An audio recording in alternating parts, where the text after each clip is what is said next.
Gang है, एक mafia है जो हमारी फिल्म इंडस्ट्री में पहले बाहर अंडरवर्ल्ड के नाम से जाना जाता था, उसका स्वरूप बदल गया है। हमारी इंडस्ट्री में कुछ ऐसे लोग आ गए हैं जिन्होंने इंडस्ट्री पर पूरी तरह से कब्जा कर लिया। उनके कहे बगैर कोई पत्ता भी नहीं हिलता।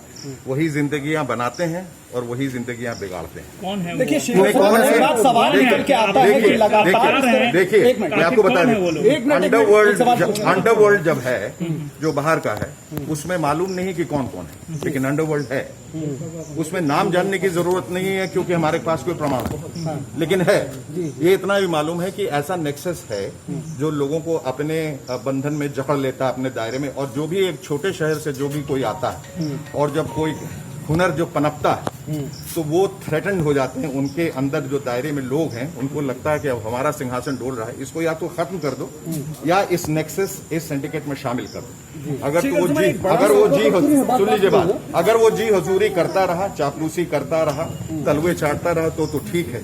अगर उसने जिस तरह सुशांत ने, मैं ऐसा समझ के चल रहा हूं, बगावत की होगी या कहा होगा कि मुझे ये नहीं करना है, ये फिल्म नहीं करनी है, इससे नहीं जुड़ना है, उससे नहीं जुड़ना है, उसका खामियाजा उसको भुगतना पड़ा। मैं ये नहीं कह रहा हूं कि ये वजह हो सकती है उसकी सुसाइड, लेकिन ये भी एक वजह हो सकती है। अभी तो सब जो है वो स्पेकुलेशन के दायरे में। मेरा ये कहना है कि जब लाखों करोड़ों लोगों के दिमाग में ये सवाल उठ रहा है कि जो दिखाई दे रहा है, जो प्रतीत हो रहा है, उससे कहीं ज्यादा कुछ है, तो सीबीआई इंक्वायरी कर लीजिए। इसमें क्या हर्ज है? हम चलिए मान लेंगे, आप हमें आश्वासन दिला दीजिए या हमें विश्वास दिला दीजिए कि आत्महत्या है। हमें कौन सा शौक है ये जानने के लिए कि ये हत्या हुई, ये तो कोई नहीं कह रहा है।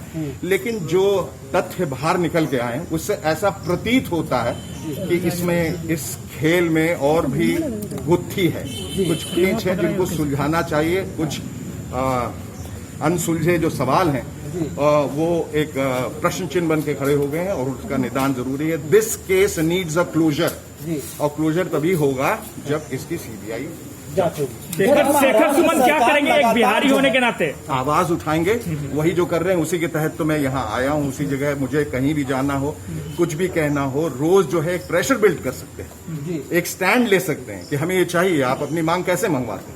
या तो आप आवाज उठाते हैं। नीतीश कुमार से भी मिलेंगे, मांग करेंगे? मैंने पूरी कोशिश की मैं उनसे मिल पाऊं। मैंने उन तक संदेशा भी पहुंचाया, लेकिन मुझे ये बताया गया कि कोविड की स्थिति की वजह से वो किसी से नहीं मिल रहे। मेरी इच्छा थी कि यहाँ की स्टेट गवर्नमेंट की तरफ से ये खास तौर पे ये जोर डाला जाए, ये तवज्जो दी जाए कि महाराष्ट्र सरकार पे भी जोर दें और सेंटर पे भी, और बताएं और उन पे जोर डालें कि इसकी एक सीबीआई इंक्वायरी होनी चाहिए। आपको क्या लेकिन अफसोस, एक मिनट, हाँ, तो क्या नीतीश कुमार ने क्या कहा कि वो मिलना नहीं चाहते हैं? नहीं, मुझे उनके प्रिंसिपल सेक्रेटरी का मैसेज आया था श्री चंचल जी का कि वो कोविड की वजह से वो नहीं मिल पाए। ठीक है, नहीं मिल पाएंगे। मैं आया था, मैंने सोचा था कि इनके सुशांत के पिताजी से भी मैं मिलूंगा, उनको भी बताऊंगा इस फोरम के बारे में, उनका दुख शेयर करूंगा और मैं मुख्यमंत्री से भी मिल के जाऊंगा। लेकिन अफसोस नहीं मिल पाया, लेकिन मैं फिर उनको मैसेज के जरिए कह दूंगा मैं जो कहने आया। मुख्यमंत्री तो यहाँ पे भी नहीं आया अभी तक। सर अभी यहाँ भी नहीं आए। अब वो जाने क्यों नहीं आए, आना चाहिए था, मुझे ऐसा लग रहा है उनको आना तो चाहिए था कि जी उन्हीं से तो मिलने आया जी, उन्हीं से तो मिलने आया। तो मैं उनसे कुछ कहने नहीं आया। सीएम नहीं आए, बिहार के सीएम है और बिहार का आना चाहिए था। बिहार के एक होनहार नौजवान के साथ ऐसी त्रासदी हुई है, उनको आना चाहिए था। Because I strongly feel he represented Bihar, the youth of Bihar. और बड़ी मुश्किल से, वो कहते हैं ना, बड़ी मुश्किल से इस तरह का हुनर वाला एक इंसान आता है, अपने बलबूते पर अपना एक मकाम तय करता है, ऊंचाइयां चढ़ता है, और इस तरह से ध्रुवतारा की तरह जो एक अवतरित हुआ आकाश में और फिर धूमिल हो गया और बुझ गया। आना चाहिए था क्योंकि हम सब ये नैतिक गलत है। किसी को हम दोषी नहीं मानते, सब अपने हिसाब से कहें।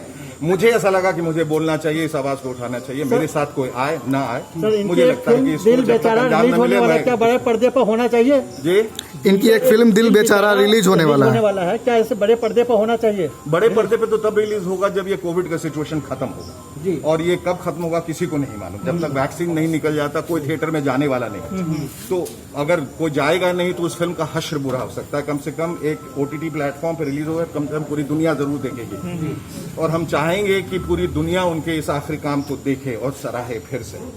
तो ये जो भी हो रहा है बहुत सोच विचार के किया जा रहा है। सर एक आखिरी प्रश्न ये है कि क्या जो बिहार की जो बच्चे आगे वहाँ बनना चाहते हैं, कुछ करना चाहते हैं, क्या उनसे कुछ भेदभाव किया जाता है? आप बिल्कुल किया जाता है जी, बिल्कुल किया जाता है। ना सिर्फ बिहार के लोगों के, कहीं से भी छोटे राज्य से लोग आते हैं, उनको सबसे पहले दरकिनार करने की कोशिश की जाती है। उनको उनके सामने उनके मुंह पर दरवाजा बंद कर दिया जाता है, उनको वो चांस ही नहीं दिया जाता है। वो मैंने कहा वो जो सिंडिकेट है वो उनको चांस नहीं देता है और अगर वो अपने आप से अगर बड़े हो जाते हैं तो फिर या तो उनको मिटाने की कोशिश या उनको दबाने की कोशिश या उनको अपने दायरे में लाने की कोशिश रहती है। तो मैं ये कहना चाहूंगा जो भी वहां आना चाहता है पूरी दृढ़ता के साथ आए, पूरे मनोबल के साथ आए और ये जान के आए कि ऐसा होता है और ऐसा होता रहेगा।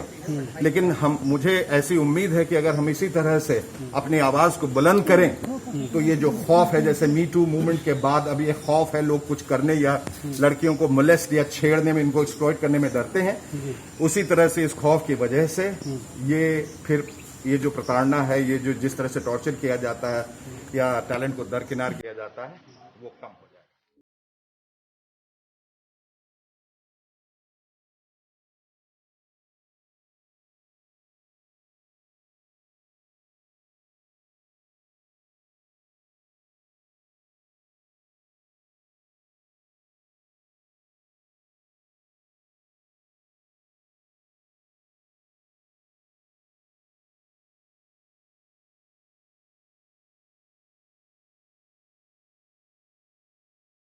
बचाने वाले को हीरो कहते हैं और 1000 जिंदगी बचाने वाले को health care worker. Our heart never hardens, our temper never tires. Our touch never hurts. We value what we do.